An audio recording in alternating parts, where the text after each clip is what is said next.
Culture Podcast with Alaska, Curly Castro, and Zilla Rock.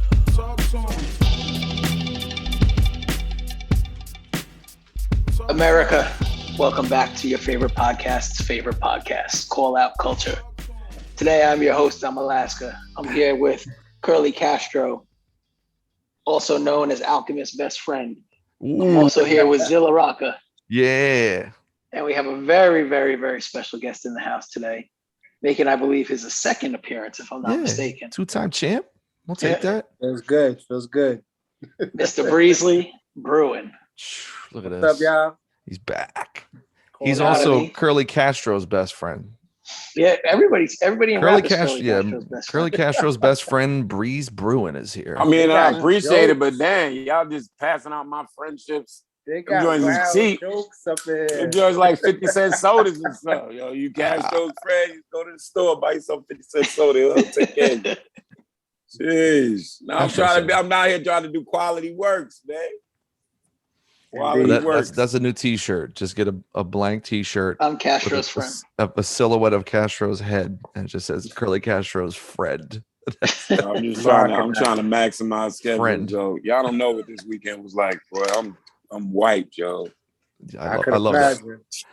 I like how you, when you and I talked, I mean, I screamed on you today with excitement and glee, so don't mind me, but I like how you checked off 15 bucket list items, and on the show you're like, tired, fucking exhausted. I'm here to tell our listeners the truth, man. Y'all see smiling Instagram pictures.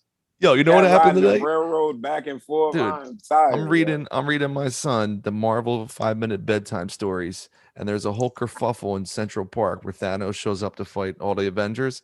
And I say to my son, "You know what Central Park is in New York?" He said, "What?" I said, "That's where Uncle Castro just rapped for the people." He said, "Really?" I said, "Yup." He was out there with a man named the Alchemist and men named Arm and Hammer.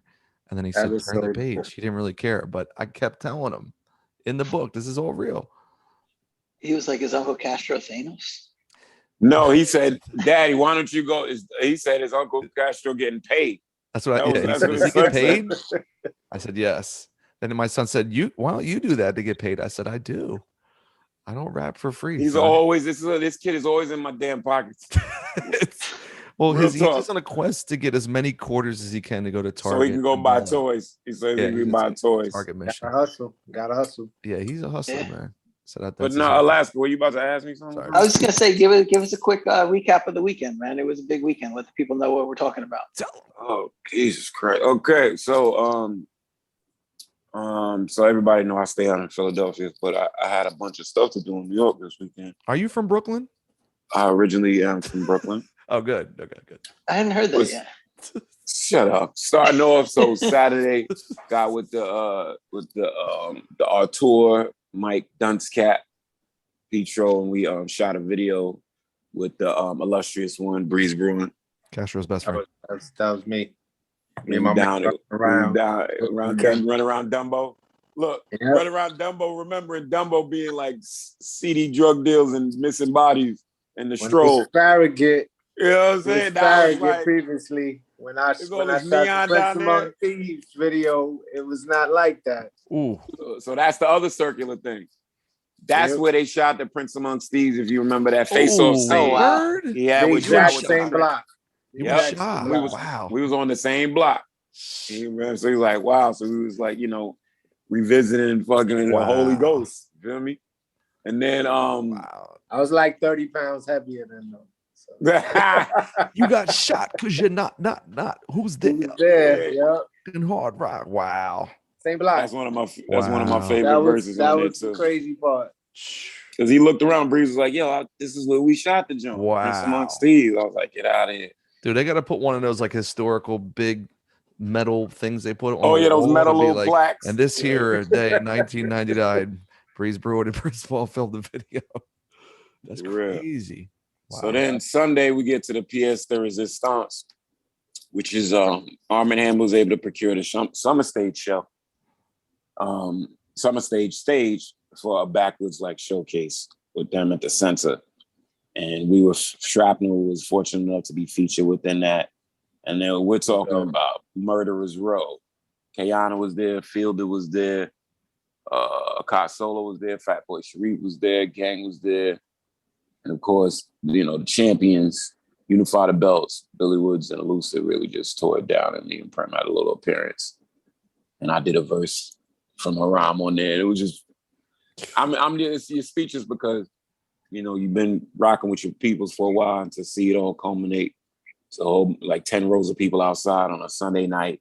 Oof. Coming to see Arm & Hammer. So that was dope. Alchemist is gracious as hell. He's just a bastion of a human being. All the superlatives. It really is, goes without saying. He's just a humble cat, easy to talk to and vibe with. Don Will was there. Don Will, shout out to Don Will. Rob Cave, I met him. My artist friend Shane Ingersoll. The good thing about last night was, and we record on Mondays just to give the listeners some context, was this was the show that nobody's excuse preceded their impulse to go. So usually there's a show where, I'm gonna go, we're gonna see but there's a million reasons that pop up and stuff. Even Breeze said he was gonna try to make it, but I know he got caught up. But it just seemed like everybody wasn't banking on their excuses for participation. If y'all get what I'm saying, like sometimes people, I would have came if this, that, or this, that, and the third. It just seemed like people made it a point to come. Bet. And to try to be there. And all the homies there, Sketch was there, Doug was there. I mean, everybody was there. It literally felt like everybody came out for the kids. And so nuts. It was dope. Derringer was backstage. Oof. You know what I'm saying? So and a really good time. Everybody was really supportive of each other, watching each other's sets. More Mother had a bomb at 15. The only artist had 15 minutes, blow the whole stage up and gone, Damn. But yeah, so I'm just grateful to be part of all of that. Another milestone moment for Backwoods and Arm & Hammer specifically. And also the captain, Billy Woods. Shout out to Woods. It's really big in him to put all this together and stuff like that. Ill, man. And almost everyone you name has been on our podcast. That's crazy. Yeah, it's a lot of connective tissue. Just about. I love. I have no problem. Got to get Don Will, Rob Cave, Fielded, Kayana, and Alchemist, and Derringer. But other than that, everyone. That's the short list. Every other person mostly has been on this podcast the last 100. But yeah, if anybody can catch it, I don't know if the Summer Stage puts up past streams sometimes, or just go online. There's a bunch of clips up there, but show some support. It was really a night. It was really a special night. Dope. Did it, man? And big ups to Alchemist, Uncle Al, your best friend. Sorry, Breeze. Castro's best I friend. left in the dust. Curly For Castro. Alchemist. That's a busy weekend, man. That's what's up, Yep. man. Salute, congrats, man. Thank you. Yeah, it's an awesome weekend, man. The coolest. Well, I was super happy watching it on through Instagram and Twitter. Me too. Yeah. I couldn't make it. So for tonight's podcast, we're going to discuss a group that Not Curly probably Castro's needs best friend. Not Curly Castro. no introduction.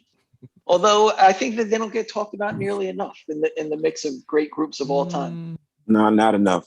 I don't see people talking about them really. I feel like people don't bring them up in the first 2 or 3 like they should. Yeah, There's it's always like whenever like you're a talking bunch about of the greatest names. group ever or best 3 album runs, nobody ever mentions this group. Yeah. Or they're like deeper down the line. Sure. Okay. Yeah. They're definitely behind like people say Outkast before they would say De La. Oh, they'll say Right, Outkast, and then they say Tribe, Outkast, they'll say Tribe, Cypress, they'll Public say Enemy, Gangstar. Whoa, Because he said Public this all the time. Enemy, Run DMC. They mention Yeah. all of those things first. Okay. They do. All right. Interesting. So we're going to talk about De La Soul today. We've never talked about De La right. Soul. We never have. And I think it's time to talk about De La Soul. So before we even get started, I just want to know, like, kind of what was everybody's first experience listening to De La Soul? Like, when did you first hear them, and when was it like, oh, this is kind of special and cool? I'll start. It's 3 Feet High. Yeah. Late 80s. Me, Myself, and I was a huge song. Just such a huge song because it was definitely an antithesis at that time. Right. They weren't following rap was simple tropes, 80s tropes, you know what I'm saying? Gold chains and certain cadences were pretty popular there. They really flipped it. And when you do the knowledge on them, you realize, yo, they dropped in 89. When this was not popular, we're talking like Stetson Sonic is running things, you know, hip hop had a certain formula at that time. And they point, really like, the biggest groups were. Sorry, go ahead, Castro. No, I'm just saying, jump. Yeah, but like Kane and all that, everybody, you know, maybe Juice Crew, like Juice Crew. Eric B and Rakim, I guess you would consider that. Okay. Public Enemy was pretty big at this point. Definitely Nation of Millions had been out. Right. NWA was big at this point. LL. Sure. You know. LL, but yeah, that was my starting marker. Was what about you, Breeze? I mean, it's pretty similar to the way y'all tell it. To me, it's like post Juice Crew. It was like you started hearing a lot about the Jungle Brothers. Like my boys. It started to be like, all right, cool.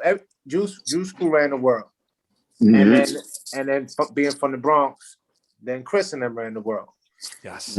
But then it was like Jungle Brothers was like the beginning of the departure of like just a different energy. And like as dope as they were, I mean, JB's like, I think I lost my virginity to Behind the Bush. You know what I mean? So it's like, wait, the house music was cracking, yo.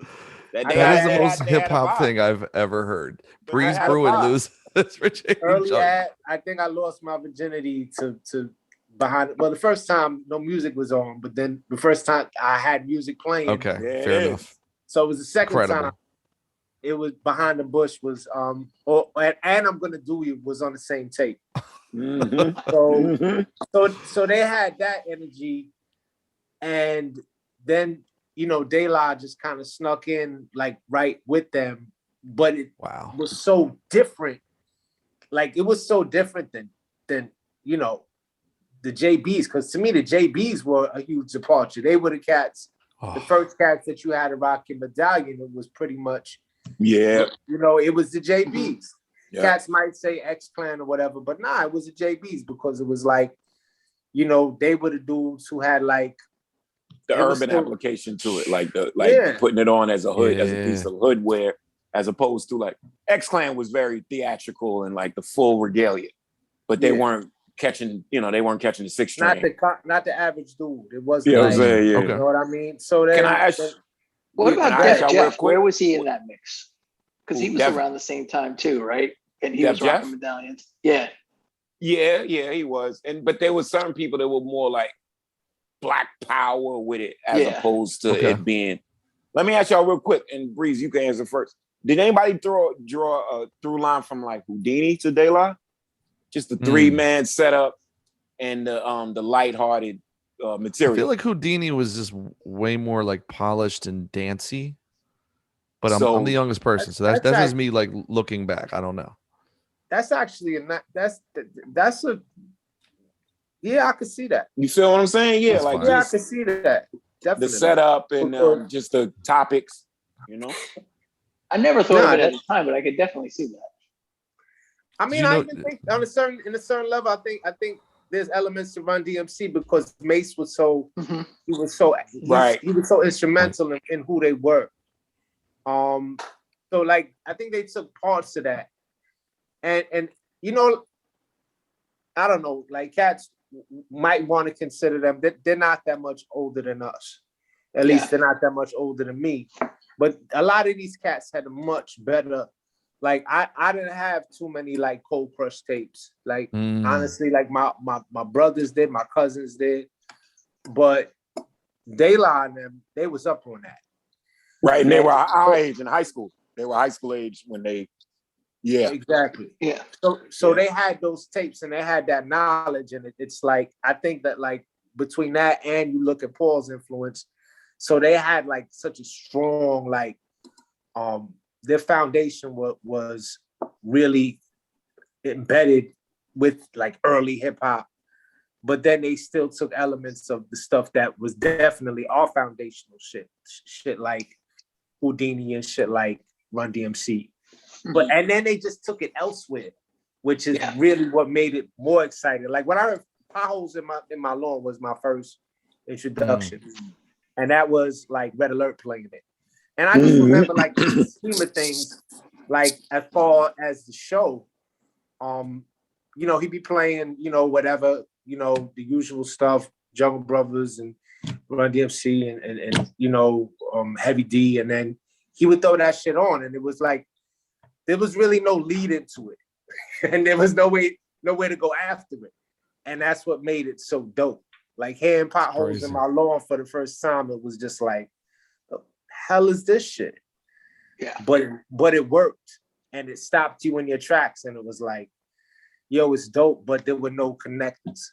Even as close as they were to De La, to Jungle Brothers, like there was just nothing leading up to Potholes in My Lawn, especially lyrically. Right. I mean, yeah, so that's what I wanted. So the next cat that goes, I wanted to did anybody notice it was lyrical? Okay, so let me jump in. Let me jump in. You know what I'm saying? Yeah. So I'm the youngest person on the show, right? De La, I was in '89. I was 7 years old, right? So I heard Me, Myself, and I as like, you know, a radio song. You're at Woolworths. It's on the radio. It's just like one of those songs that's out in the world, right? Like it's a big record. It's in like kids shows. They're on Nickelodeon potentially with that song at some point, right? It's a song I know. When I started really getting into rap, where I was like, you know, buying tapes and CDs, I said this to you before, not on the show maybe. I always lumped De La and Tribe, like the native tongues. I put them in my own mind as like a separate part of rap, like because I didn't look at them the way I looked at like Biggie, you know what I mean, or right, Dog Pound or Meth. Like I thought those people I just listed was like real rap, and I looked at De La and Tribe and Black Sheep and all that as like, I didn't have a phrase for it, but I always thought that they were like in a separate. They weren't like Naughty by Nature. They were like a whole other thing. Like they weren't threatening. They were very relatable and cool. But I didn't look at them the way, like I wasn't in awe of them, like the way so I was. You didn't like, put them with Mobb Deep. You didn't. Yeah, put like them I with definitely Mobb, didn't right? put them next to Mobb Deep or Snoop. To me, they were always like a separate thing.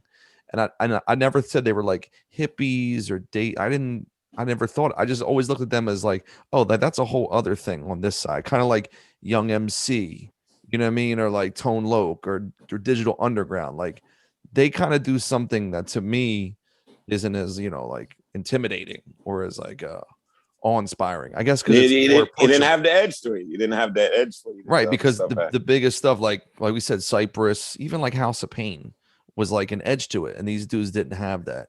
And then as I got older, when I started buying their albums as they were coming out at the time, I was like, oh, like they really aren't anything like the Alcoholics or Mob. You know what I mean? Like they're fun and they're interesting. And then actually their lyrics can hang with Nas, or they can be in a space, because I always loved their music. Like I thought their music was crazy, but I didn't look at them the same way I was. And nobody I knew was like talking De La. De La's lyrical, right? Wasn't, for being a younger person, they weren't like the ones you looked to, or people like in school talking about like who's better, Pos or Dave, the same way we were like who's better, Ray or Ghost. Like that was the high school combo. I had Jay or Big, you know, Big or Pac. So as I got older and then more, you know, attuned and then started writing raps, when you look at them, it's like the one fascinating thing Mike Eagle said when he had the Prince Paul podcast, he was talking about, I think it was Balloon, because that was the last album Paul did. Mike poignantly, as a great MC and fan, asked Paul, why did they change their flow? Like after Balloon, they stopped doing that. They became more on beat, like a little more straightforward, right? And he said that he kept telling them like that's their thing. That's what makes them stand out. And to them, they were like, "No, that's like played out now. We've been doing that for 3 albums."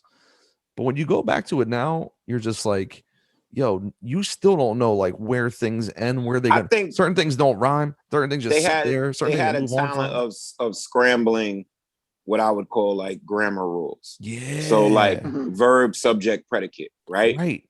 Versus like if you're listening to Cool Mo D, it's like every LL Cool. They would, so Right. So anybody that writes in sentences or has some type of grammatical structure when you writing stories and things of that nature, that's pretty much how you rhyme. Yes. They were fighting that habit that you learn as you grow up as kids and you learn to talk, write, and stuff. They were switching, putting the verb before the predicate and switching out, taking this, like all of that was like a scramble. I remember that because that's when I realized what they were doing. That's why I asked everybody, when do you realize they were being lyrical and not just quirky? Because like, for instance, Das Effects was being quirky, but all they were doing was double time nursery rhyme. You know what I'm saying? Like, you made me gow, jumping over the moon. Like, so they were playing, so it was a style, but what De La was doing was a substance and making you rethink language and how it's disseminated. 100%. Alaska, you up? So I mean, pretty much like you and Breeze. For me, it was 3 Feet High and Rising. Potholes in My Lawn was the first thing I remember. But I think the thing that really hit me with them was they felt like they were my age. They were a couple years older, but they also felt sort of like my sensibilities. Like I grew up in a suburb of New York City. They grew up in a suburb of New York City. You know, they kind of dressed like a little weird. I dressed a little weird. They kind of were like outcasts with their own inside jokes and sort of sense of humor and sensibility. And like all that kind of connected with me. You know, I think I was a junior when that record came out.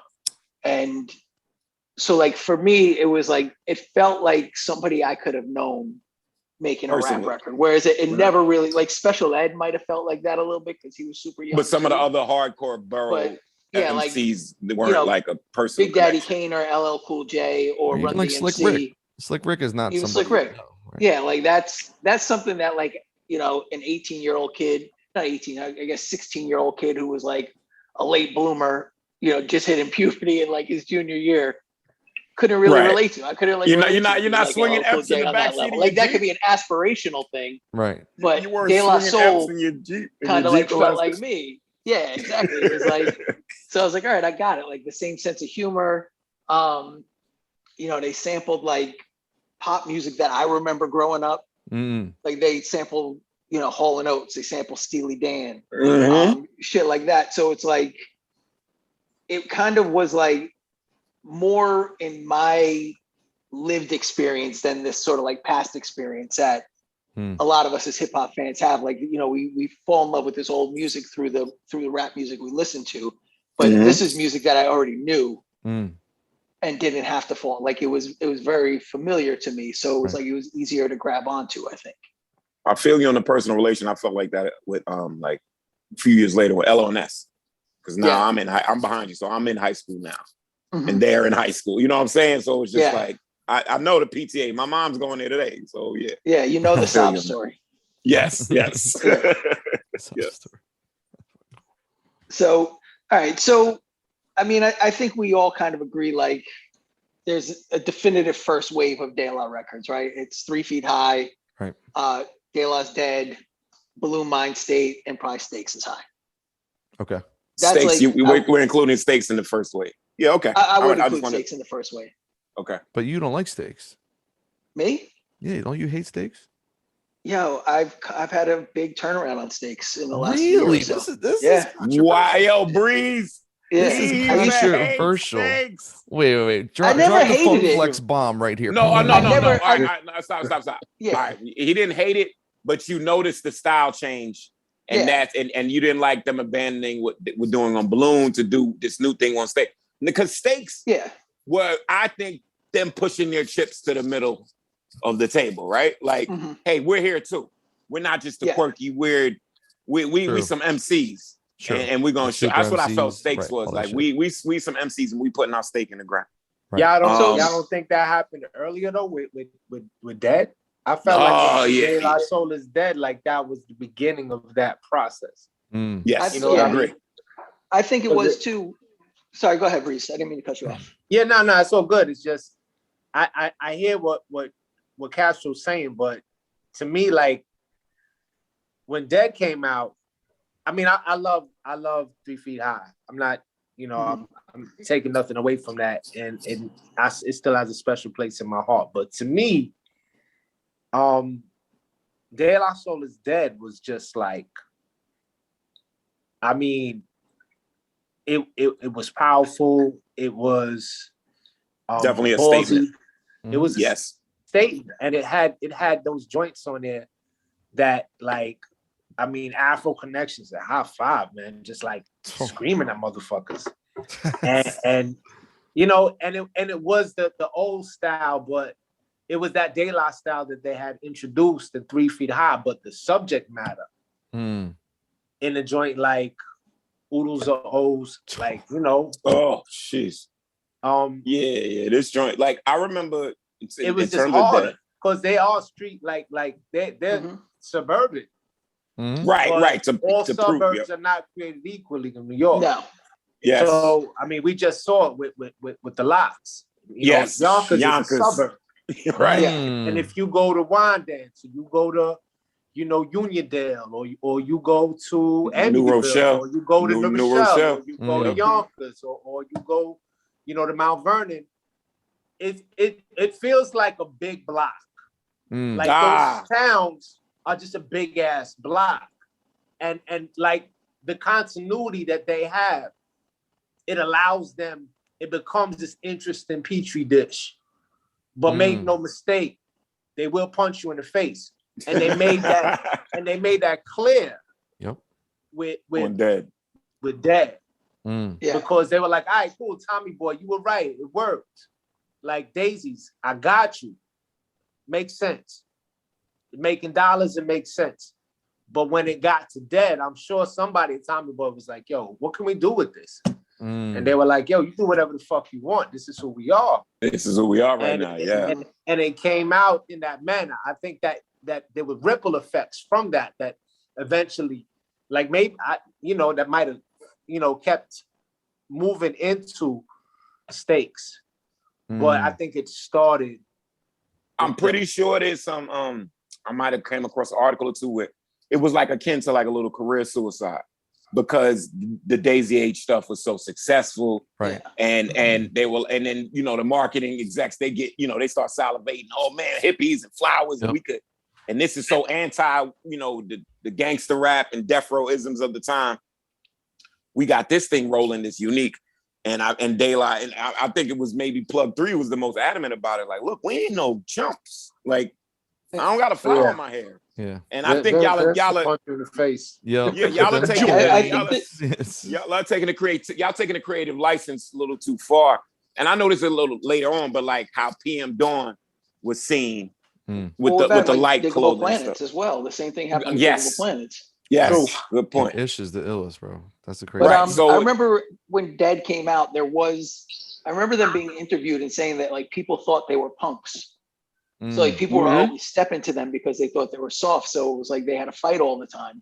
Right. And this was like sort of their frustration bubbling over into this record to be like, we're not fucking soft. Like just because we have this creative side doesn't mean we're fucking soft. Right. And I mean, that's a big artistic statement to like, we're going to kill off our first phase of our career. And, I remember, and I'm glad you can correct me, Breeze, Stakes or something, but I remember the flower cover.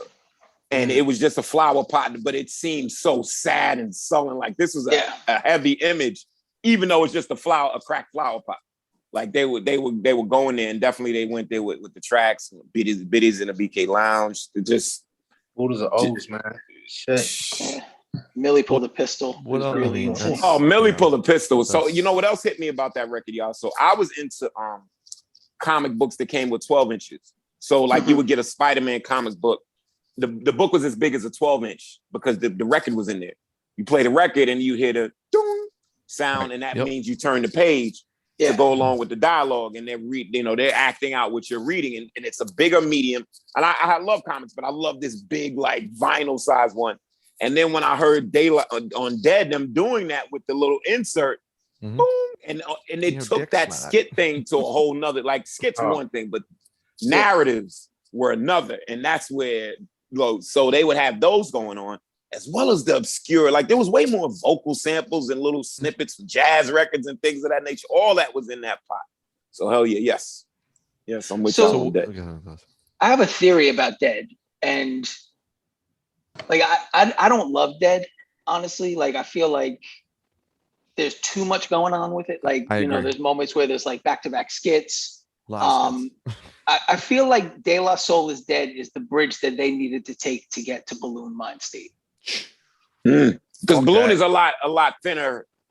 It's a lot thinner, but it has all those affair. elements. It has like Yes. the random samples in it. It has the callbacks throughout. It has all the shit that right. that Dead has, but it's really sort of mastered. It's honed in. Yeah, they cut the fat. There's no extra on that record. Nah. You know, and it could just be that I'm looking at their career through Balloon because it's one of my favorite records of all time. Well, I think easily as we're working through, they get more economical. For say like Balloon, they added Shorty No Mas, but by the time you get to Stakes, now you're getting solo dub songs. Like they're realizing they don't always have to stuff it. You know, don't have to be dub and pause and a little Maceo section. They're letting each other do solos. They're doing different arrangements on Stakes as far as like being economical with like, what's a day log record and what are the cuts involved? Yep. So why don't we take a quick break? Bet. Come back, pick up on this conversation because there's still a lot more I think to talk about with the first few records. And then I'll finish saying what I was saying about why, you know, my change of heart on Stakes. You're good. We're into that. You're growing as a man. All right. We'll be back. Call Out Culture. We'll be back in a with minute. Breeze Brewin. Yo, peace, people. It's Prem Rock. Just wanted to hop on and tell you about my new album, Load Bearing Crow's Feet. Out now, everywhere on Backwoods Studios. Shouts to the Wrecking Crew. Shouts to Call Out Culture. Shouts to Willie Green. Shouts to Billy Woods at Backwoods Studios. Shouts to Shrapnel. Shouts to Brain Orchestra, Denmark Vesey, Messiah Music, Small Professor, Fresh Kills, Willie Green, myself, everyone that handled the beats, everyone that delivered the rhymes, AJ Suede, Henry Canyons, Castro Zilla, Fielded and Elusive, and Marcus Pinn on the cuts, Dr. Quandary on the art. Pick it up wherever you pick up music. Thank you, peace. The shortest story ever fraught with blues and no less true. Dignity for sale. Yeah. Double down, boy. New album, Vegas Vic, from yours truly, Zilla Rock. My first solo album since 96 Mentality. Out on Chong Wizard Records. Right now, available around the world. You can cop the digital on iTunes if you want. You can buy it for a G on Bandcamp if you're a real boss like that. However you want to get it, we got tapes, very limited, CDs also. Beautiful vinyl, all the artwork designed by PQ. Got everybody from Call Out Culture, Wrecking Crew in the mix. Album executive produced by Disco Vietnam. This joint is fly, energetic, fun.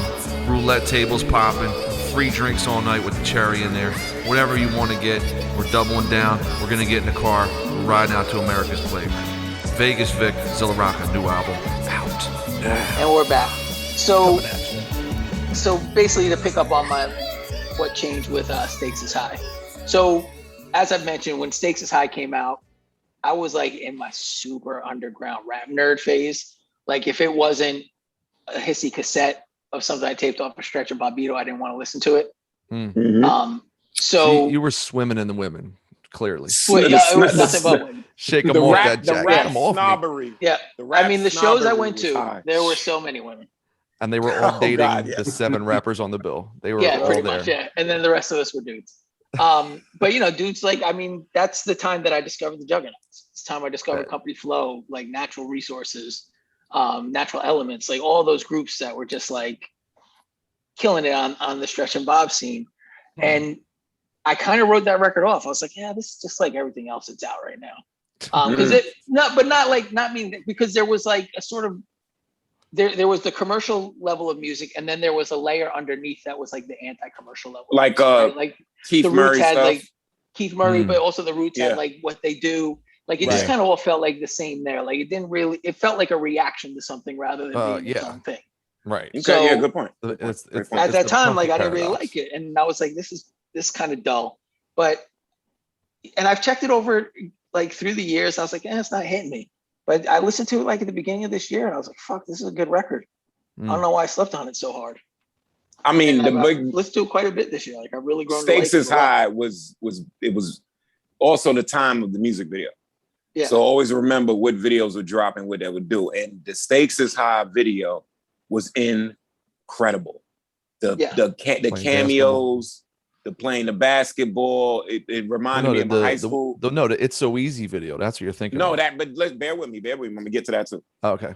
So in the Stakes High video, they were playing on a rooftop basketball court. My high school had one of those with the big gates over top, and you could play up there, and the ball wouldn't go anywhere, you wouldn't fall off the side. But so I'm like, all right, the laundromat scenes, you know what I'm saying? So, and then the rhymes, like we're gonna get to what our favorite stuff is a little later, but that's it. That's it. I'm sick of that, and I was just in awe of the mastery of each person's section.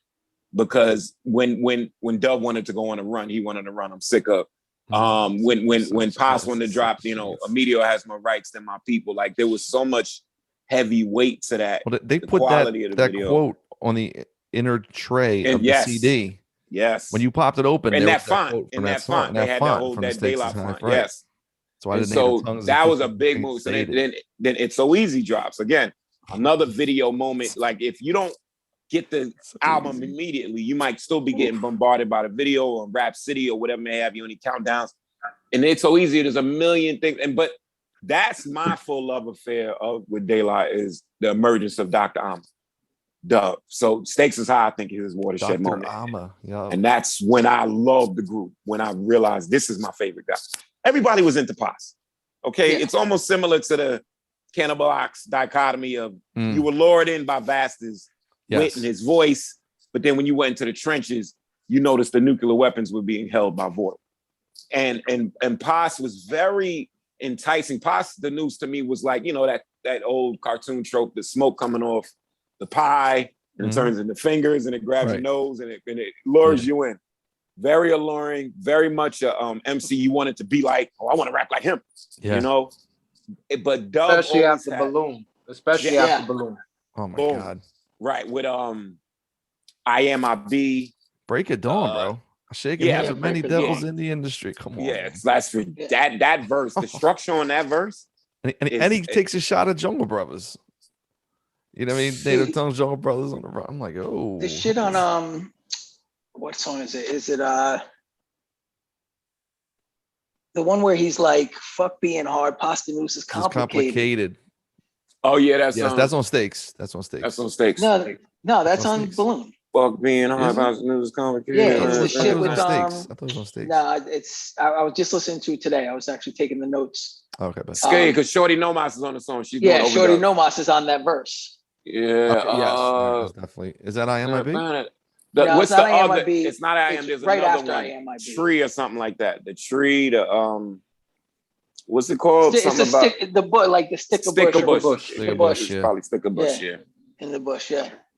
I'm thinking of that reprise they did on Stakes is High, where he spits a verse over the break, and then Naughty by Nature thought he had beef with them. He says, "Stick to your naughty by natures and your canes, because the rhymes that I draw." But he was, and then they drive you insane. Yeah, but then he uses that verse again later, I think, on Down Syndrome. But that part was hard. Just hearing him rhyming, like it sounds like they were like eavesdropping them doing a rehearsal. I always like conflated that.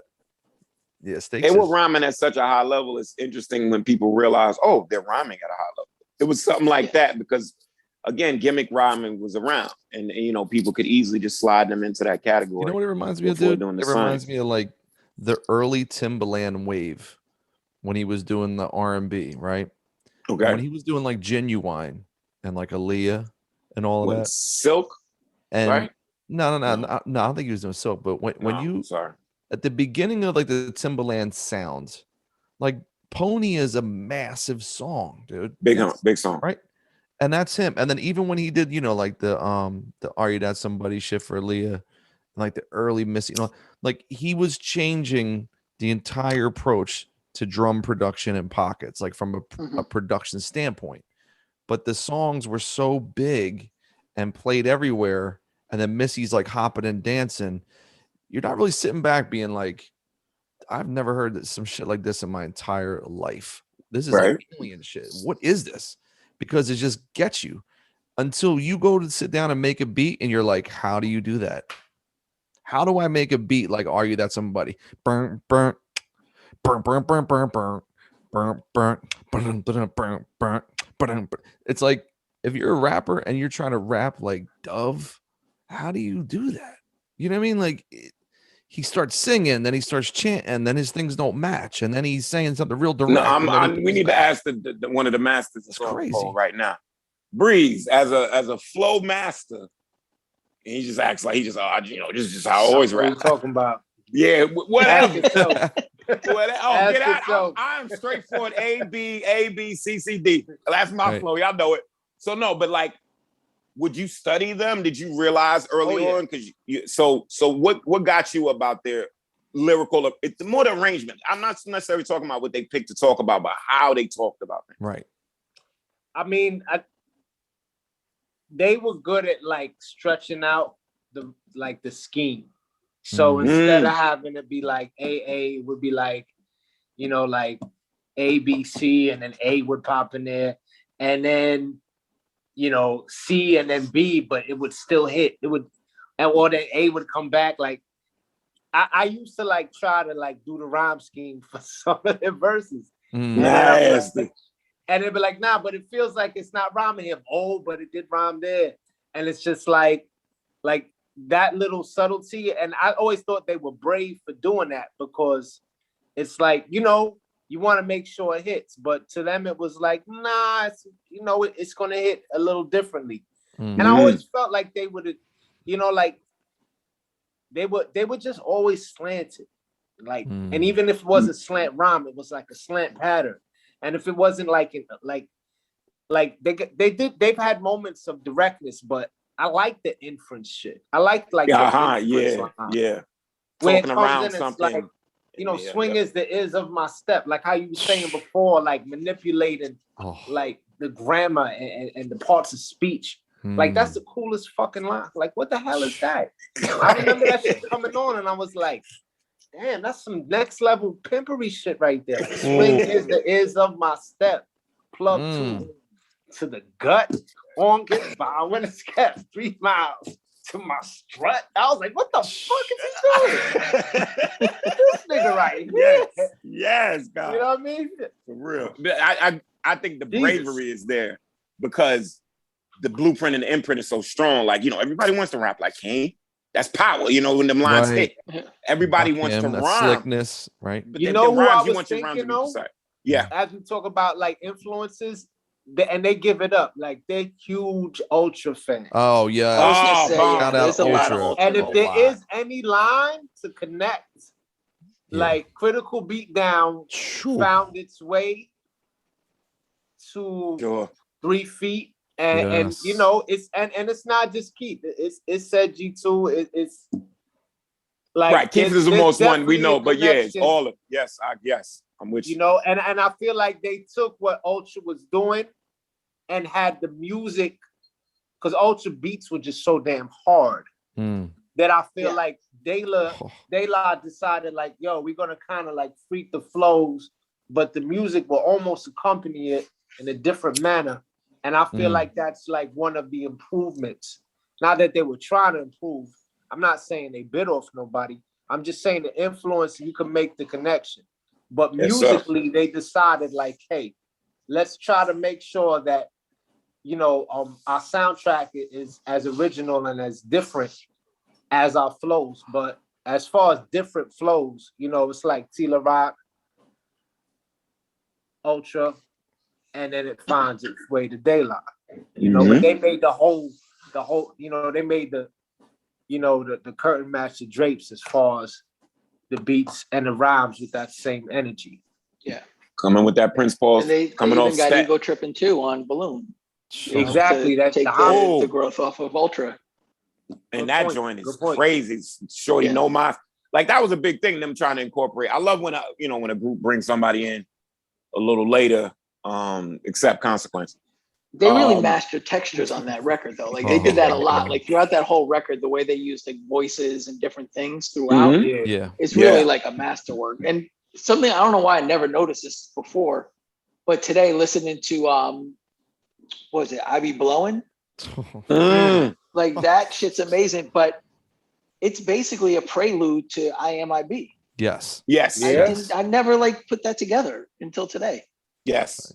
It's incredible. Like the way the actual way they sampling understood of Maceo talking. like that type of stuff. You know what I mean? Like, because it's about access, right? If you don't have a parentage or some cousin, so with these things, how do you discover that? You don't go into the library and discover Maceo. It's just too much. Right. You know, a library is overwhelming. It's too much to sift through to find those choice moments. You got to kind of be led to that water and stuff like that. And I love that you could hear their parental influences, maybe your uncle, all of that stuff on these records in real time. You know what I mean? And not being corny and stuff like that. That was big to me. You could hear influences in real time, you know, of that thing. Yep. Can I take a quick left turn? So we talk about the first wave briefly. I want to point out that I was pulling up my De La playlist, right? Because I have all the shit on CD. It's not on streaming like that. I have a lot of just their one-offs, right? Fallen from the fucking Judgment Night soundtrack, like one of my favorite songs of all time. They did a song from like NBA 2K 7 or 8 called La La La. Crazy. They did I know that one too. They did the one song on High School High soundtrack. About Lovely How I Let My Mind Float. Crazy. Like that.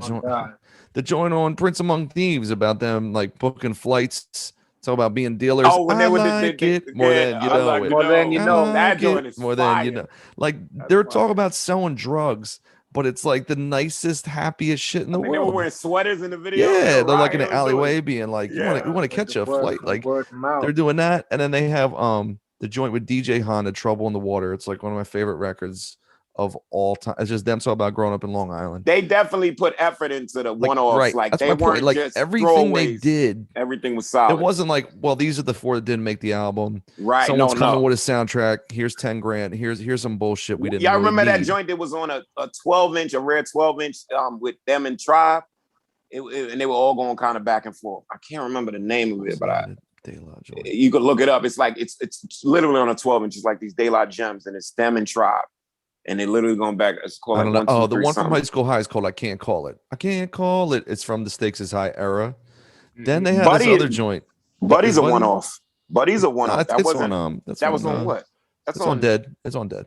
It's on Dead, but I feel like it was on. But then they had the video versions of the videos is different, right? Okay, yeah, that's what it is. Okay, that's okay. But and last but not, I just want to point out one more, Lucy, real quick. Castro, when we were on tour with Prem, we were driving through the desert. And it was my turn to drive. And this song had just came out and I was playing it. It was the one song they did called Get Away featuring the Spirit of the Woo. Do you remember that song? Yeah. Where they sampled the part from Wu-Tang Forever Disc 2. I just risen. Yo, stop running up on bros with all that whack shit. You ain't no MC. You know what I mean? Yes, Takes years for this shit. It's them sampling that shit from the Kung Fu movie. And it's just them talking wild shit, rapping hard. And that was supposed to be for an album that ended up becoming the Anonymous Nobody's album years and years later. But I'm just going through their Lucy's. I'm like, yo, their Lucy's are crazy. Like they're still mega creative. That's my point. Like there is no foot off the pedal. You know what I mean? They're not fucking around. Yeah. So I just want to point to that real quick. That's real. So why don't we take a quick break? Bow. Come back, and I wanted to. When we come back, I want to sort of before we get into the second wave. I think that's maybe a shorter conversation, but maybe not. Just sort of like talking about the influence of De La and how important they are to the general landscape of rap right now. So we'll be back in a minute. Shablam, shablow. Are the 4 elements keeping you down? Do you find yourself cutting your fingers every time you work on a flyer or an insert? Are you tired of being asked to boost your ads or buy ad space? Well, the boys at Griff Company, we have the solution for you. Now, all jokes aside, this is Wrecking Crew consultation. If you think that your hip-hop career can use a battery burst, do you feel like you want to have some type of counsel and a soundboard, or do you just need a good old pep talk? We can help you out here. Zilla Rocca and myself, Curly Castro, we are offering our consulting services at nominal fees. So if that's something you're interested in, shoot us an email, give us a call, and we'll help you out. Tell me, when was the first time you fell in love with hip-hop? And we're back. Blah, blah, blah, blah. So I wanted to talk about, I've been sort of thinking about like what hip hop would look like without De La Soul. You know, like what wouldn't be here if De La Soul never existed? And then through that, kind of thinking of how important De La Soul is. Like I started thinking about that today, like while I was listening, and there's whole arms of hip hop that I can't even imagine existing without them. So, you know, what do you guys think? What do you mean, like question mark them? Asylum? I mean, question mark Asylum, indeed. I wouldn't be here today without question mark. Everybody knows that. But you know, like, I mean, you think like just, you know, would Tribe Called Quest exist? Would Black Sheep exist? From there, would Hieroglyphics exist? I mean, I don't know if we'd exist to keep it. That's what I'm saying. Like, nice. Or Far Side and things. You know who's a huge De La fan? Rock Marcy. Yeah, he's from Long Island. He loves them. That makes sense. Yeah. Mm-hmm. I mean, they he's definitely on the Anonymous Nobodies, right? Yep. Yes, he is. And he has a SoundCloud joint from like post Marsburg pre-reloaded where he raps on Hey Love. Like he looped that shit and rapped on it. Like that shit. Nice. And he was like, I just always loved De La. I was like, fucking cool. I mean, it allowed for the intellectual quirk to have a voice. The college kid. You know what I mean? Like the you know, there was a thing about being a New York MC, right? Are you from a borough? If not, I don't want to hear it. And them solidifying their space, like, you know, there's many other places in New York where people could be from. And like Bree said earlier, like, this is our block and we're going to hold this down. And I think just holding that spot and the longevity, you know what I'm saying, allowed people to see like this niche stuff could work. I can be myself. You know what I mean? Like, there's plenty of acts that seem like they would take the De La uniqueness. I'm looking at like Crucial Conflict. Does that work? Yeah. What about Wu-Tang? I mean, that you could draw that line because going against that diversion from the traditional sound to exist without the success of De La, making that strong left from what is popular and working, because that's not what you do in industry, right? If this method is working, I'm gonna follow this method and make the money right behind it.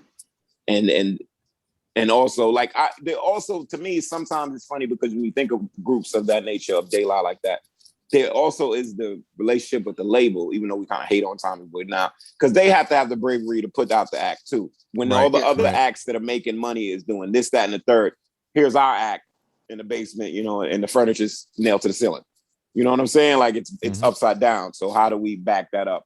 I think that there's something to how Tommy Boy figured that out to make them a marketable group. I heard that this is documented. When they started, Tommy Boy made an effort to send them across the world immediately.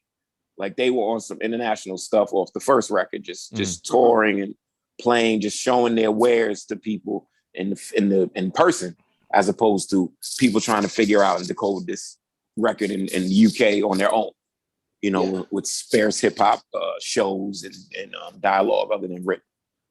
So I think that very influential, and like you can make a left turn. And if you stick with it and the music quality is good and the lyric and the swords are sharp, you can make a go for it. And there might be a pocket for you. I'm thinking of Dungeon Family. Yes, Dungeon Family exists. Goody Mob, you know, those type of characters. Listen, I'm not saying just to fuck with Alaska, but that Beastie Boys, Paul's Boutique is like sample for sample tied with De La in terms of how many samples can we cram on a fucking record while just telling jokes to crack two other guys in my group up with no care for the rest of the world. You know what I mean? Like Beasties, they definitely thought about it like that after Ill Communication. And then, but then after Boutique, they were like, okay, we can't make samples anymore. We've made every sampled beat there is to make in 1989. Whereas like De La, all their albums like sold less and less and less. Whereas like Tribe stayed the same, those first three, like those are big records. And then Beastie Boys were huge, cratered, huge forever again. I think De La is like, I think they're true artists in that everything they did was kind of like a response to the first one blowing the fuck up so fast. Yeah. And then kind of being like, you know, it reminds me of like, reminds me of like Pretty Boy Young actors that hit, and then everyone wants them just to be like a guy in a bathing suit. And then they either like lose a lot of weight or gain a lot of weight or like kind of ugly themselves up or do something to be like of substance and not just be a boy toy. Like Marlon Brando back in the day, where he was like, Yeah. I'm gonna eat as much as possible to prove. Definitely, he made a point. I look like I'm amazing. Like literally, I'm gonna gain 180 pounds to show you. Because he was the chiseled chin. Yeah, he was Americana man. Right. It was gorgeous. Yeah. Yeah. So I feel like they always saw, okay, that kind of, and maybe again, being called hippies and trusting Tommy Boy, clearly it worked. I mean, the shit fucking skyrocketed, but I feel like they were always in it to go long term, which they have, 30 years later, versus like, okay, what's Tommy Boy want us to do this go around? All right, let's put on the fucking velour pants, whatever's popping this. Okay, put on the Timbs this year. Okay, take them off. Okay, put on the the jiggy shit. Okay, take that off. I feel like they were always just like, fuck off. Like, this is what we want to do. And there was diminishing returns in a way from an industry point of view, but from an art point of view, like how many rap groups are we really talking about that their first 4 to 5, 6 albums are either amazing or like pretty damn good? That's pretty incredible. One of the things I've thought about while listening was that every single De La Soul record is like a record reflective of that era, but seen through their eyes. Correct. 100%, yes. Right. So 100%. You look at everything that's happening. Like Dead is really sort of like on par with, like shit that came out in '89 is like Main Source, Breaking Atoms, Low End Theory, first Organized album. Like it's all sort of in that vein through their eyes. Balloon Mind State was what, 93, 94? 93, 94. So, yep. That's like sort of very cerebral hip hop. Right. Very jazz heavy samples, fucking Naj, Large Professor, AZ, all of that stuff. I mean, hieroglyphics, fucking Soul's Mission. Yeah. Yeah. So it's all in that sort of vibe.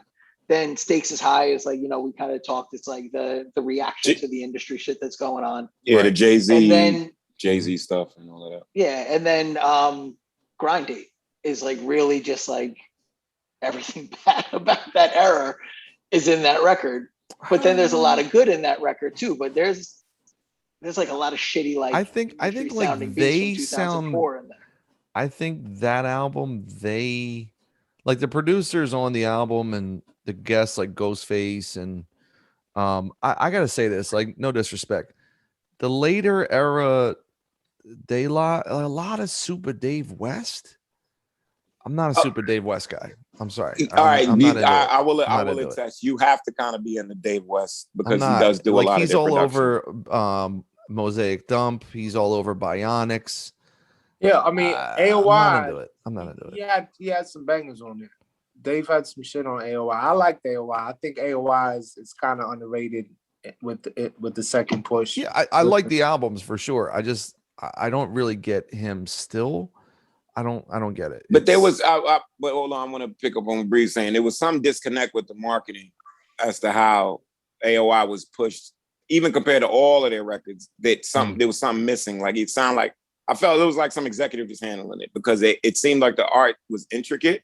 Like I remember that big cutout of them and the astronaut stuff. Yeah, artwork's amazing. But there wasn't any video to kind of go with that. Even a little commercial thing that would bring you to that, or some more paraphernalia. I mean, the video for Ooh is like one of my favorite videos ever. No, I'm just saying, but you're right. It has nothing pushing to do with the aesthetic of the album that they did with all that detail. Yeah, right. And I love my favorite is Bionics. Bionics, I feel like as far as that late run, I like the Grind Date a lot, but Bionics is really my verbal clap. Baby Fat. Porn Star. It's crazy. It's some crazy joints on there. What's the one that has the Simply Having? That's crazy. The fact that it's a Christmas song and then he did the beat shit, part and then he did the rhyming part. They flip footprints. That run. Oh, no, wait. There's two parts. There's Simply. Right. The Paul McCartney, which I fucking hate that song and I hate their version. But then after that is Simply Having, where they rap over footprints with the claps, and Instinctive Travels, which is nasty. Like that joint is crazy. Yeah. I think it depends on the late stuff is like, what do you dial into? Because there's a lot to like, and then there's some if you really want to nitpick. Okay. I'm realizing it now. We're good at this. We're always good at an hour and 10 minutes into the podcast when we start having revelations.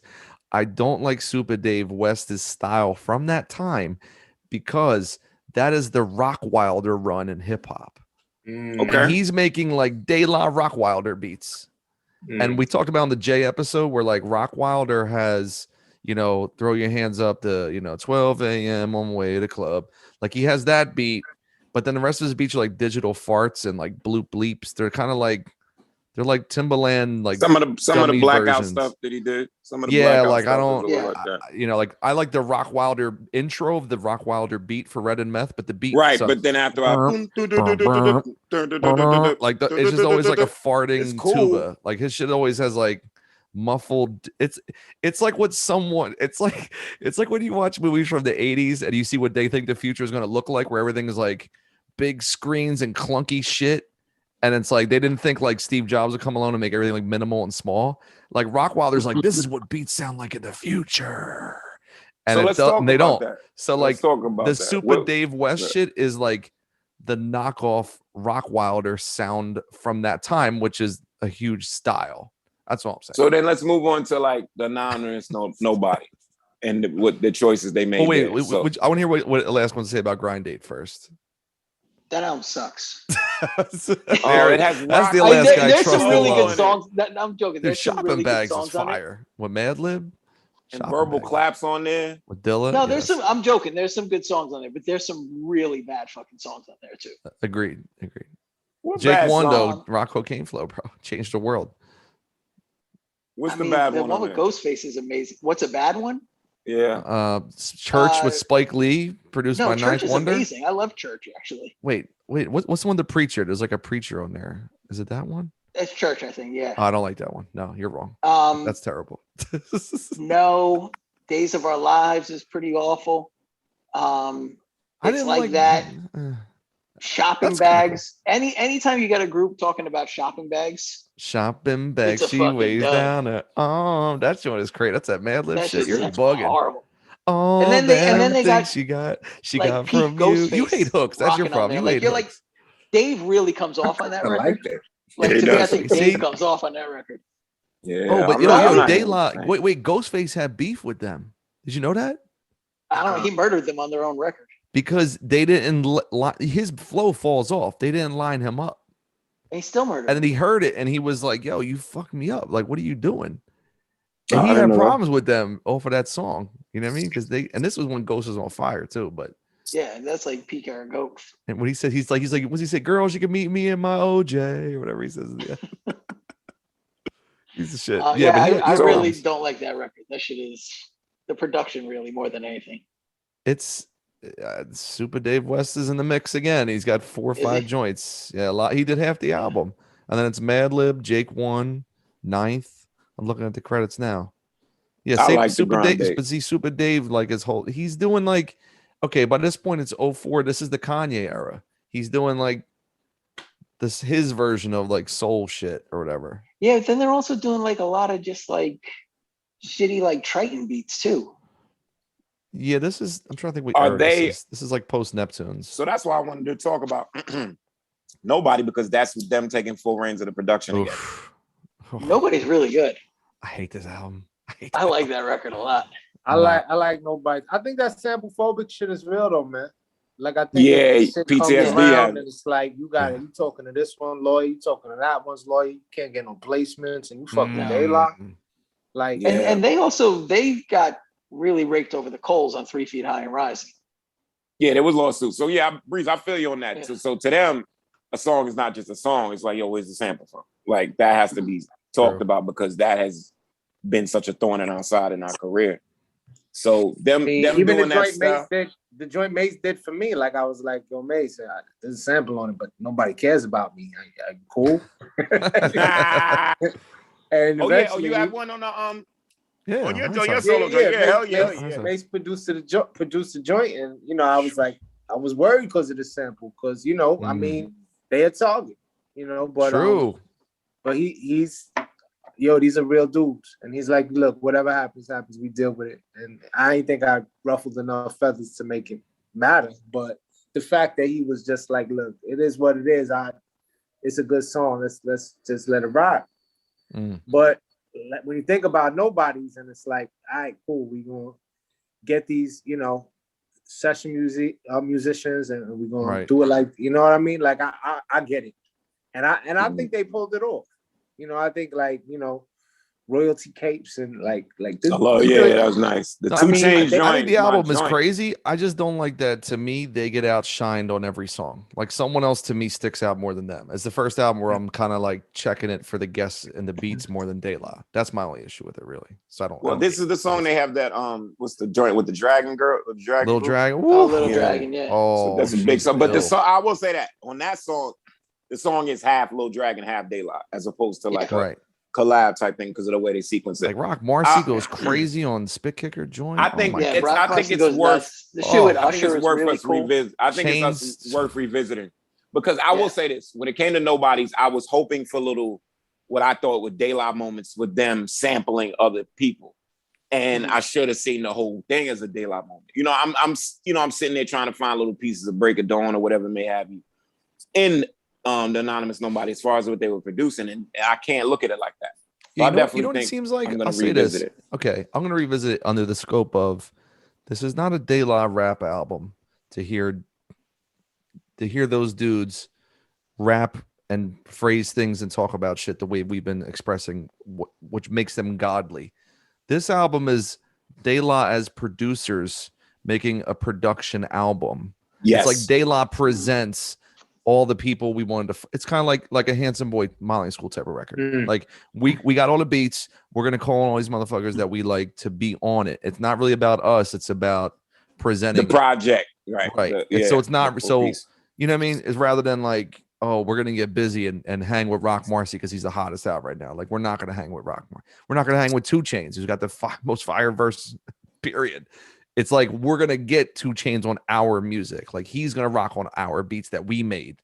Like Breeze was saying, in the construction that we wanted to do with a band and flip it. You know what I mean? So I think it's like a producer album, really. They just happen to be the rappers, but also the producers. You know what I mean? Yeah. Crush A Lot Podcast presents A Score to Settle Volume 1, the remixes produced entirely by The Expert.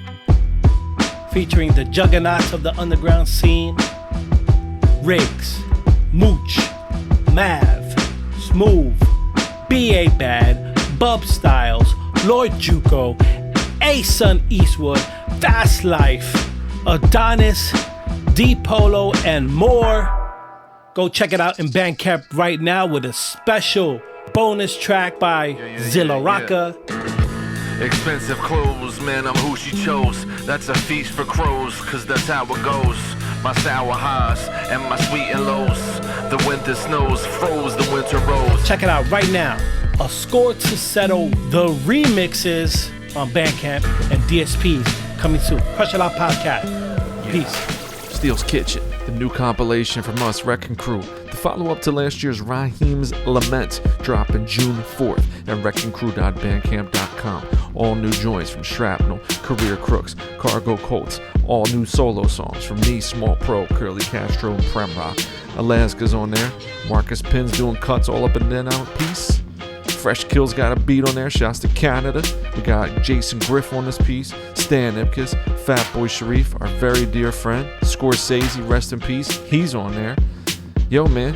Disco Vietnam, Dose 4GW. Whew. Mastered by Cryptic, one of Adam's fam, and artwork and design by PQ. Family affair. And our family's the illest. Wrecking Crew, Steel's Kitchen, June 4th. Get it. Why don't we just do a quick round each of our favorite De La Soul and favorite De La verse? Do it. And since Breeze, you're our guest of honor, we'll give you the first choice, and that way you could take your pick without anybody snatching it from you. I mean, I'm gonna go way back. I'm gonna go to 3 Feet High and Rising Joint. Okay. I thought I Know I Love You Better was like Wow. You know what I mean? And you know, we sometimes we don't know what's Paul and what's De La. To me, that De La was Paul, you know, is Paul in 3 Feet. But just the production on that and the layering and whistle and whew. Greetings, girl, and welcome to my world of phrasing right up to bat. It's the daisy age and you're about to walk top stage, so wipe your lottos on the mat. Hip-hop love this is, and don't mind when I quiz your involvements before the sun. But clear your court, cause this a one-man sport, and who's better for this than plugged one? Don't have to worry about me squashing other deals, cause they've already been squished. Freeze a frame of our moves the same, wish we can continue right behind the bush. You'll stay with me, I know this, but not because of all my earthly treasures, or regardless to the fact that I'm past the noose, but because I love you better.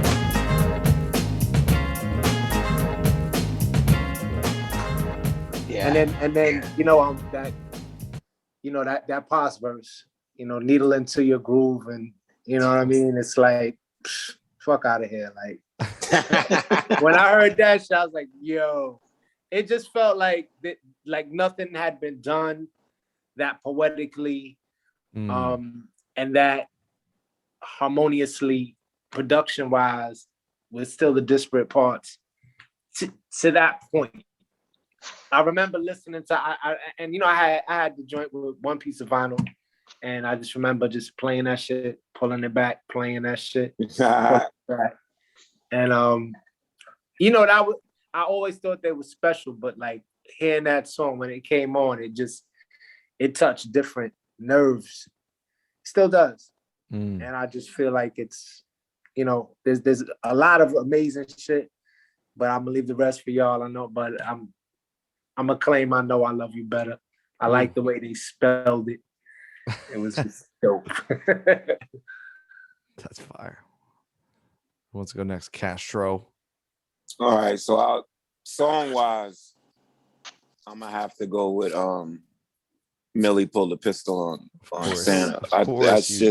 You have to. I actually made a song in tribute to that. Like I did the beat, the sample choice, and then the way they just laid out the story was so ill, and like you're following it just because it's ill, and you don't think that like because they're still being kind of coded, so you something's going on with Millie, but you don't know. Right, exactly. You don't know that she's kind of getting touched. You don't know what's happening, and they're being very poetical, talk missiles and all of that. And then until you get to the end, and he said, and it was over, and you like, oh, I rewinded it immediately.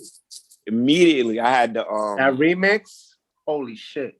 I had the tape, I think, and when I had tapes back in the day, y'all, I only had Walkmans. Most of my Walkmans only had the fast forwards. Like it was one of those. You had to take it out, flip it, turn it back, see where you at. You know what I'm saying? Because it would save you about $10, $15 on a Walkman if you just dealt with the ones without the rearm button. So yeah, but that Millie Pulled a Pistol on Santa. That's definitely my song.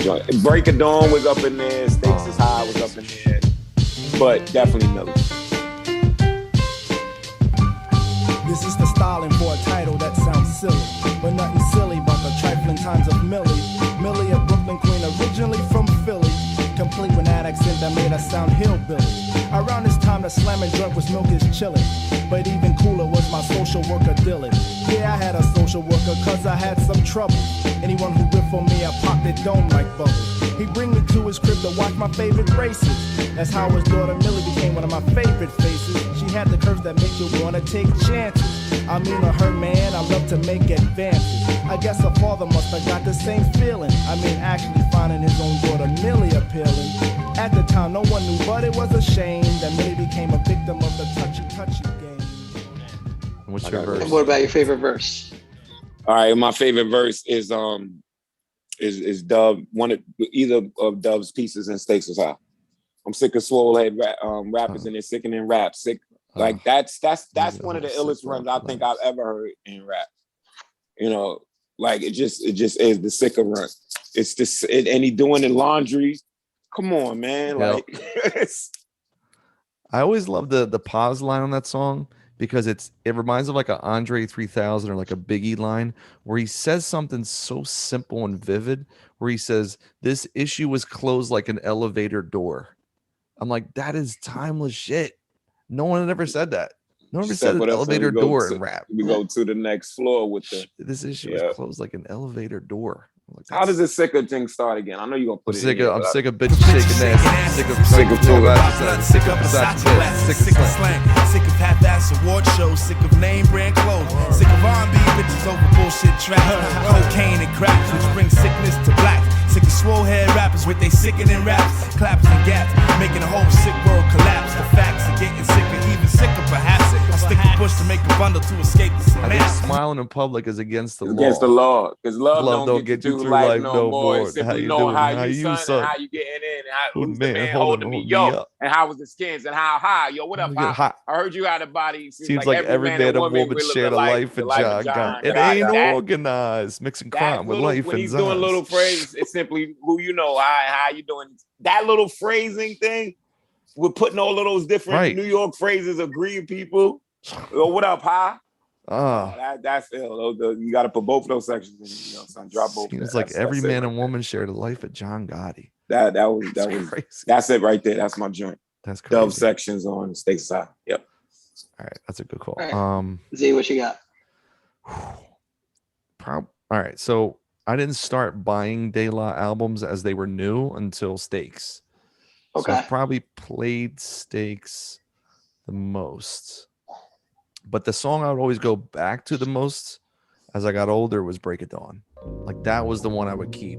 Yo, like that drum break. And I remember watching the video as a kid where like it's like the early green screen where you see like multiple versions of them at the same time. They did a good job. It still stands up. It don't look cheesy at all. It doesn't. And then even like the way they look, and like Dave still has like the dead tooth, you know what I mean? Which is ill to be like a major label rapper with like fucked up teeth still, which is awesome. I think that's my, and like that, you know, that Michael Jackson, you know, I Can't Help It, that little, it's just like so, it's like such a warm, beautiful sound. Pos is destroying, and he on that song. I mean, come on, Pos, that joint's crazy.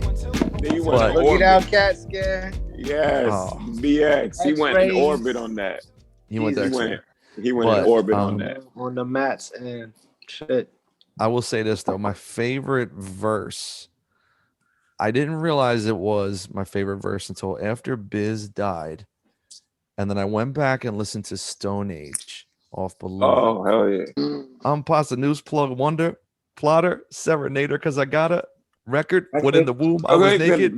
Now I show it latex because of how I answer the black one without a splinter. Proven I had the chills with helps and moving asses. Sort of like as I glasses. So we sip the cappuccino slowly. I make the big money. I drive big cars, serve the bubble like a bar. Tender when in flight like a sender. Lace, 6 dynamite on base. Head, lace the shoe until he dead. Run, because the cop is gonna come. This, my plug style, because they kiss my grits. Hold my balls without a mitt. Grab the mouthpiece and talk to dag. Nabbit, I keeps it going like that rabbit. Ricka, show your name, I need a snicker. Set it, find the door to the Gladys. Like, come on, man. How do you write that? Pasta News Plug Wonder, Plotter, Serenader, cause I got a record. When in the womb I was naked. Now I chill with latex cause of how I enter the black wood without a splinter. Prove it, I have the chills with helps in moving.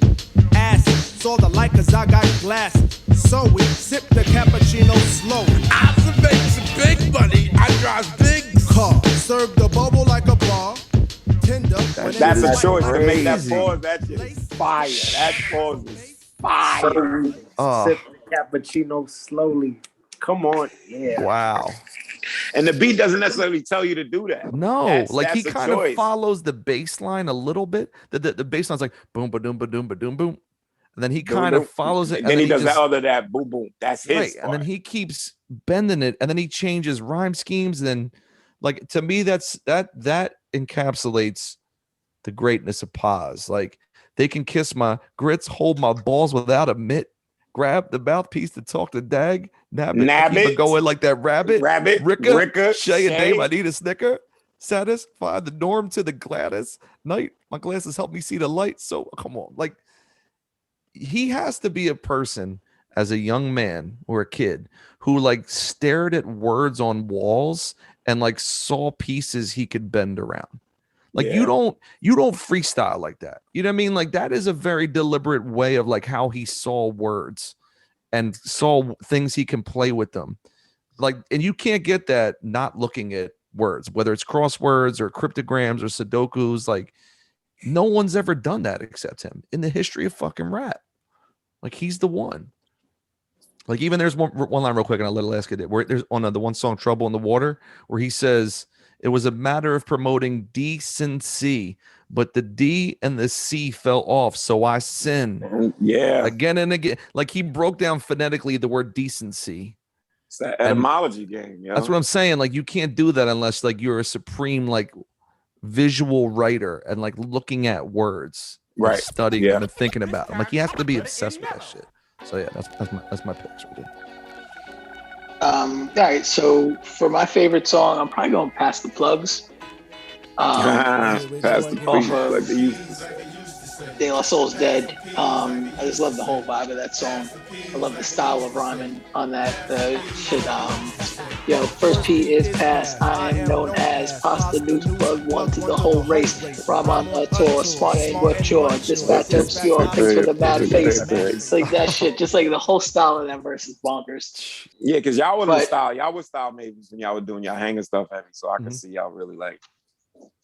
Yep. Yeah, he has a real cool swing with it on there. But then, I mean, for best verse, and for my money, this is possibly the greatest verse ever written, is Paz's verse for I Am I Be. I am Pasta Noose. I be the new generation of slaves here to make papes to buy record exec rates. The pile of revenue I create, but I guess I don't get a cut cause my rent's a month late. Product of a North Carolina cat and scratched the back of a pretty woman named Hattie. Who departed life just a little too soon. It didn't see me grab the plug tune fame as we go a little something like this. Look, ma, no protection. Now I got a daughter named Ayana Monet. And I can play the cowboy to rustle in the dough, so the scenery is healthy with her eyes lay. I am an early bird, but the feathers are black, so the apples that I catch are usually all worms. But it's a must to decipher one's queen from a worm who plays groupie and spread around the bad germ. I cherish the twilight. I maximize my soul is the right size. Oh God, he's talking about the Jungle Brothers stuff. And Ayana and his daughter. Yeah. Jeez. Said, Did he say something in like an record interview? Exec race, the pile of revenue I create, but I guess I don't get a cut because my ments are a month late. Jesus Christ! There was like an interview or something in the last few years where he talked about that verse, or maybe it was on the Prince Paul with Mike about he did that either like as a solo song or he didn't tell anybody, and then when he laid he it, said they he were surprised like, them in the booth. Yeah, he said talking about his daughter and stuff. That was just a total surprise. They didn't know he was going to do that. That I had a daughter, Ayana Monet. I just the way he laid that out. Look, mom. Yeah. Like that's. Oh man. Yeah. Look, mom. No protection. Now I got a daughter named Ayana Monet. Oh. Like that verse is like heartbreaking, but like stunning. It's beautiful. It's like one of the greatest written rap verses ever. Fucking amazing. And it's so unlike anything that I think he had done prior to that. That's what they said in the interview, where he was like unsure if he wanted to do it and put it on the record. It's very somber. It's a very different tone for him. And to me, the part two of that verse is the CeeLo song. Oh, on Grande. On Bionics? On Bionics, yeah. Yes, that song's amazing. That's the part two of that song. Right. It's ill as hell, yep. And it's just Paz. And it's around here. That song's great. Yeah. Wow. He talks about like his parents and his kids and religion and all that. That shit is crazy. And they like his daughter seen somebody die in the street or something. Somebody had seen like a dead body and they were talking about it. Yep. So there's a real like working class vibe to Pasta Noose. Like I've picked it up while listening to everything. Like a lot of the shit he raps about on Grind Date is just like work ethic. You know what I mean? And it's like he has a line at the end of this verse where he's like, "And if I was a rug cleaner, bet your Pass'd have the cleanest rugs." There. Like it's just about like whatever he's doing, he's gonna work harder than anybody. And like that shit is just like it's crazy because they're like real like sort of blue collar suburban Long Island guys. Yes. Never. I don't think they ever had. Even like the younger version of them like plays into that because like a lot of like blue collar, like I grew up blue collar, like my parents were very blue collar. Right. And like my whole shit was like, I don't want to be like that. I want to be artistic. I want to be different. And like they were kind of like that as well. Like I think there's those things that the work ethics that's instilled in you when you come up in that environment. We probably all have like similar backgrounds like that, where it's like it's really about whatever you're doing, just do the work and work your ass off to be the best that you can be. And I think that reflects well in their work. I think Breeze summed it up early on when he was mentioning the bravery in their work. That's that to me. I think that's a big part of their DNA. The artistic leaps they took, the going against the grain they took with probably even artists on their label. You know what I'm saying? And just stepping out there, putting their necks out there, because they did. They were the artists that would try these things out first. Mm-hmm. I don't think they ever did anything that they saw somebody else do and it kind of worked and saying, let's do our version of that. I think De La always did De La version of them, and bravery, I think, is definitely at the center of that. So yes, sir. Here's my closing thought real quick. There's a line Paz says on, I think it's on the first Artificial Intelligence, on a song called Foolin'. It was the B-side to Ooh. So I used to freestyle to Ooh all the time in college. I love that beat. But there's a line on Foolin'. I'm looking at Breeze, like I hear his voice saying it, even though it's a Paz line. Where he says, since Jam Master Jay been rocking without a band, and that sister Katie Lang been sexing without a man. I just the coolest shit to just put that in there. He opens up a verse with that. I was like, that's ill. Perfect, yo. So I say that to say, like, the influence, you can't be really serious about rapping and not go down a Paz and or Dave and or both obsession at some point. Yeah, I think so. I need to stream it. I'm gonna keep it a buck. Like, I got my records, like my cousin got some of my records. I was trying to listen to stuff before we got, when I talked to Castro, and I'm like, yo, please, man, put that shit on there. We active lifestyles. Like, I can't find some of my CDs. Because I got a bunch of Paz's area verse, and I'm like, just another area of me. I got status because I'm bad. Giving up London to 703. Like, I want to hear that shit. And when they said stop listening, I stopped listening on all platforms. Well, they did get that. They just got their rights back, so it should be coming. They said by the end of this year. Can't wait. Yo, if you want, I got MP3s of everything burnt from CDs. I can send them your way. I'm gonna just wait and get them that. Okay, cool. They're paid for CDs, just so you know. It's not like I got it from somebody else. I paid for those records numerous times. Send that through. I still stream, but I can't wait. All right, I will. It's on my laptop upstate that my wife is using. So I need to be more organized with my vinyl, because I got all of them, but they're all. I don't have like I used to have a De La section, and then you know how it goes, fellas. Indeed. Well, we did it. We got it under the timer for Breeze, so we can go create. There it is. Look at that. I'll be a little late. They'll be I'm inspired. I'm inspired right now. Breeze, tell people what you got going on. You can let you get out of here. Working on new stuff. I got the song coming out with his brother Curly Castro pretty soon. I think He's dragging his feet a little bit. Bong, bong. First single of the new record. Bong. Nice. So I'm excited about that. I got hopefully like either maxi single / EP coming out. My man Seb Bash, and I'm trying to get another album out by the end of the year. I'm gonna have a little teaser for it in about a week. So in about a week, you're gonna see like a little teaser for. I'm trying to get an album out in this calendar year. Fire. At least DMX on him, dog. Come on. You trying to DMX us? Yeah. Nah. It's just I've been remiss, and at this stage in my life, I just want to give cats more music. And it, with the hindsight, it was fun. It was. I enjoyed. The reaction was crazy, son. I enjoyed giving people music. So I want to give them more. All right. Is there any? Is there anything that might come out in a Juggaknots iteration? With the tree, there's a joint that my sister was like, "Yo, I need you on the record." I was like, "All right," and I wrote the verse in like a day. So there's things in the works. Gotcha. I would love to do another Juggaknots record. I hope it'll happen. I think it should happen. I'm just working, and I'm with my people every day. So we'll see what happens. Indeed. Well, Alaska, you got some quick news? Yeah, I got the pre-orders open up on Humid Zoo on Friday. Well, actually, by the time you hear this, it'll have passed the Friday that just passed. So, first single drops on August 20th for a track called Animal Farm, featuring me and Love Ulysses out of Minneapolis. Everybody on here is offering vocals on the record as well.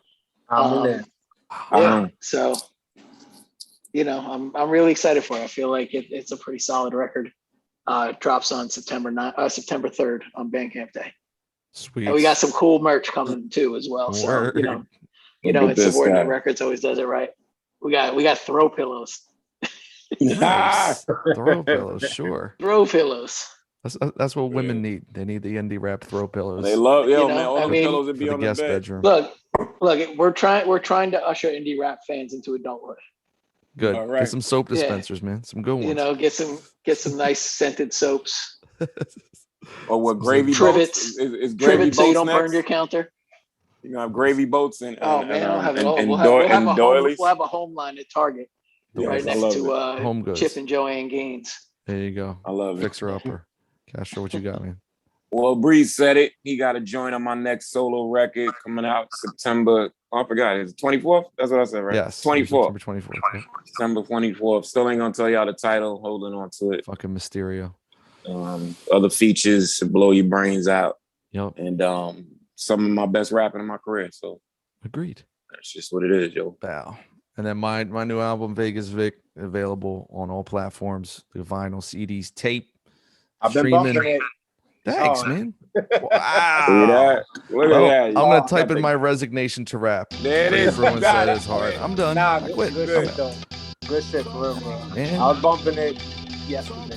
Woo! All right, I'm out, fellas. It's been fun. I'm done. I'm gonna just go live a quiet life in the hills. It's what we do. It's what we do. Thanks. Bang. That's fun. So you can grab that. All right, that's about it. Callout Culture, Lineage of Greatness, De La Soul. I'm trying to get Breeze out here. He's got to leave. I know. Breeze, thank you man, so I'm much. enjoying this, man. They can warm me shotgun. I'll be there. Yeah, all right. Keep it But warm. Breeze, thank you for joining us tonight.